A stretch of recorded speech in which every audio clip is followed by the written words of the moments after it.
is sponsored by Ram Trucks, built to serve. Hi, everyone. Good morning and welcome to First Things First. I'm Jenna Wolf. Let's see. That was a quick start. Famer, Chris You was Carter. off on the gun. Yeah, well, I was ready. We got a lot to do today. I was on my mark. I got set and I went. This right here is Nick Wright. We do have a lot to do today because what starts tonight? The NBA starts this evening. Starts this evening. Yep, the NBA season gets underway tonight. We got two games we'll talk about, and Chris Bosch is going to be here to help us break it all down. Yep, finally got an expert. The turmoil surrounding the Philadelphia Eagles might be finally boiling over, but we got to start today's show with a little Monday Night Football. So here's They had a game last night? Kind of. Here's the deal, guys, in the AFC East, and I'm going to choose my words carefully. The Patriots are really good, and the Jets aren't. Tom Brady needed only one touchdown pass to beat Gang Green last night, thanks once again to his stellar defense. They set their sights on Sam Darnold and made life miserable for him, forcing 5 turnovers. In fact, during a mic'd portion of the game, Darnold said he was, quote, seeing ghosts. Patriots are now 7-0, just the third time in franchise history they've started the season 7-0. All right, C, we'll start with you. How impressive was last night's win for the New England Patriots? Well, over the last 20 years, I've watched New England Patriots go up and down the AFC East like it's nobody's business. And last night, it was no different.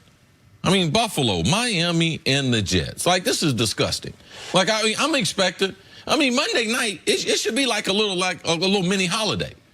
You get yourself, you work hard, you get home, do your activities, work out, took a Pilates class, got dinner, cooked some stuff on the grill, getting ready for a football game. And what did I turn? And what with Sam Darnold? Like, I was shocked that the Jets didn't give up any type of fight. I'm talking about the game was over with 8 minutes into the game.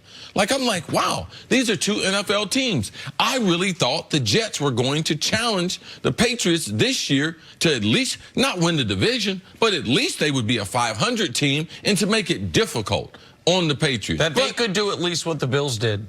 They could be. They should be at least that good. And even if the record wouldn't be what the Bills record is. Yeah, I understand Miami is tanking and everything, but what's the difference between what Miami's doing and what the Jets were doing last night? Well, Miami's doing it on purpose, is the difference. That's what makes last night so weird. It was embarrassing for the Jets to not to be able to score in an NFL game. Perfect conditions in a home game, and they cannot. Especially after what they did yet last week. It's mind-boggling to me, the difference in who the Patriots are, how they execute, and these other teams. And I'm going to tell you the schedule. I know typically the NFL, 345 Park Avenue, people think they have it in for the Patriots. But that first place schedule this year has been the easiest first place schedule that I can ever remember. They've taken advantage of it. We thought coming into the season they would have the best secondary. That's true. We thought they would have the best corner, Stephon Gilmore. That's true. We didn't know they'd have the best safety. We didn't know Devin McCourty was going to be the best safety in the NFL, even though we did think with the secondary, and this defense right now is playing at an elite level. So this was as one-sided as a game in perfect conditions with healthy players. Sam Darnold, Le'Veon Bell, and they were not a threat to score. Real quick, you mentioned the schedule. This is where, and people can say, how do the Patriots always get lucky? This is just random dumb luck in this regard. You have your division games, your strength of schedule games, and then every team plays a division. So this year, every team in the AFC East draws the AFC North and the NFC East. Those happen to be the two worst divisions in football midway point through the season. That's how, even having a first-place schedule, you can have an opening 7 weeks where the only legitimate team you face is the Buffalo Bills. And by the way, that's the only team that played the Patriots close and threw a scare into them. But to me, yes, the Jets are bad. And it's even worse because Darnold 5 days ago said, this offense right now feels like it can be unstoppable. And they were the exact opposite of that last night. But to me, this is more about the Patriots. We're almost halfway through the season. Through 7 weeks, no team in the Super Bowl era has ever had a greater point differential. This is the best point differential since than a 1920 team from Buffalo, whose last name I'm forgetting right now, whose team name I'm forgetting. In 100 years, this is the best point differential we've had.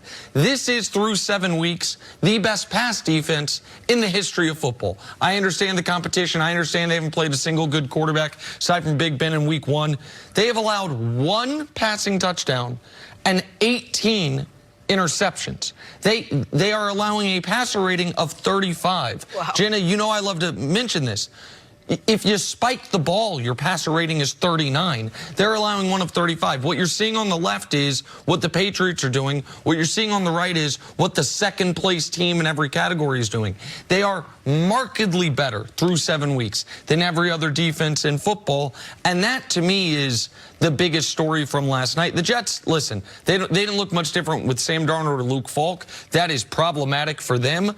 But the Patriots' dominance on defense has been jarring to me all year long. So that's just it. The reason they've been so good and so dominant is probably because, and mostly because of their defense. So then I have to ask you, is their offense the only thing that can hold them back if they're going to make another trip to the Super Bowl? In their kicking game. We were concerned about their kicking game. They're on their second kicker. Their kicker's on the injured reserve. You can see that their philosophy from midfield to the plus 35 is totally different than what it would be. They're going to take more chances. Also, he knows the type of defense that he has. So not only I'm not used to this kicker, he's not as dependable as the last 2 kickers I've had, but I know I got a great defense. So even if I do go for it, it's not a matter of do I believe my offense can get it, but I don't believe you're going to be able to move too much on the defense. And when you look at the AFC teams, how they're stacked up, and I'll just take Kansas City for a reason, for an example. You have to look at the Patriots offense and say, okay, that's their worst unit. Now you need to go around the league and start looking at, okay, what's the worst unit? Kansas City, their defense. Is New England's offense better than Kansas City's defense is bad? I would say absolutely yes. So can they carry them? Yes, because they're not going to get in a contest where Tom Brady's throwing the ball 40, 50 yards down the field. You try to blitz them, they throw it sideways, they throw it short. Last night, I saw they were in a pass protection where the tight end, Ben Watson, he chipped on the outside rusher, and the wide receiver came in motion, he chipped on him. They had a 7-man protection with a tight end and a wide receiver. I had never seen NFL teams do that. So they know what their weaknesses are compared to other teams. So can this team carry them to a championship? Yes, the same way their defense carried them to the first 3 championships. And right now, you mentioned Kansas City. In the AFC, with respect to the Colts and the Texans and the Ravens, the Chiefs are the only team, I believe, at full strength, and we saw it last year, who can compete with the Patriots at the highest level. I think even the limitations on offense, the defense is so good. Now, the NFC's got a number of teams. The NFC, if the Patriots were to make their 4th straight Super Bowl, have a number of teams that can, to me, present major problems for New England. But you saw last night, and I understand that the announcers and some people were a little critical of Belichick for keeping Brady in the game and continuing to throw passes. I don't think that was just Belichick trying to stick it to the Jets, Belichick trying, because he always tries to stick it to the Jets, it would appear. I think it's because they are still working on things. I think they are using this time to work on their passing game as much as possible because their offense was not very effective again last night. Brady had a quarterback rating of 80. They rushed the ball for 74 yards. It doesn't matter, though, because in NFL history, you can look this one up, teams are undefeated when they hold the opposition to 0 points, and the Patriots did that once again. Yeah, offense was very effective early. Throwing the ball very, very short. Then you realize they turned the ball over 3 times. Why do I need to take a bunch of chances? They are a work in progress. The only reason why I use Kansas City is because typically that's the matchup. But I could go team by team. I believe there are teams that match up better than Kansas City. I just don't have the time to be able to do it. But when you look at what's the worst unit on every single team, can you exploit that weakness? New England protects themselves. They got a bad offensive line. That's why they haven't been able to run the ball. That's why Brady can't hold the ball. So they're not going to let you take advantage of them, and that's what you can see in last night's game early. What is their first test coming up? They got the Browns next week, and then when's the first real I mean, I guess it depends on what you think of the Browns, and then they're at Baltimore. If Baltimore could be a good test. If Baltimore's not a test, then we're left to only Kansas City in the AFC, unless you trust the Texans or the Colts. But the NFC's got a bunch of teams, I think, that the problem with that is you're getting to the Super Bowl, and you got the they've been there 10 times. Yeah.